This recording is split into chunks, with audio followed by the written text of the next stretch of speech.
বাঁশবাগানে টিউবলাইটের আলোতেই আমি আজকের ব্লগ শুরু করি। 5 মিনিটের অন্ধকার রাস্তা অতিক্রম করে আমরা আমাদের লোকেশনে পৌঁছে যাই। আমরা এসেছি ছোট্ট এক বাচ্চা ছেলের 5 বছরের জন্মদিনে ক্যাটারিং করতে। এসেই দেখি কাকু বিনা বেলুন চিকাটেই রুমালি রুটির বেলা শুরু করেছে। কাকু রুটি বেলা দেখে আমরাও লেবু আর স্যালাড কাটা শুরু করি। স্যালাড কাটা শেষে আমরা পকোড়ার উপর হামলা বলি। পকোড়াতে পেট না ভরায় কাকুকে বললাম, কাকু ফুচকাতে একটু ঝাল দাও। কাকু রেগে বললো, বাড়ির পেছনে লঙ্কা গাছ আছে, নিয়ে নে। কাকুর কোথায় আমাদের মাথায় গরম না হওয়ায় আমরা 1 কাপ কফি খেলাম। উপরে এসে দেখি কেউ খেতে বসেনি। বন্দে ভারতের চেয়েও তাড়াতাড়ি সবকিছু দেওয়ার জন্য রেডি করি।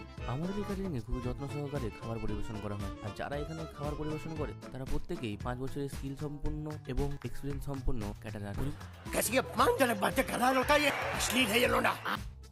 পরিবেশনের শেষে আমরাও একটু ভাত আর সবজি নিয়ে খেতে বসে পড়ি। খাওয়া শেষে আমরা আবার আমাদের গাড়ি নিয়ে বাড়ির উদ্দেশ্যে রওনা দিই। এখান থেকে অন্ধকার রাস্তাতেই আজকে মিনি ব্লগ আমার শেষ হয়।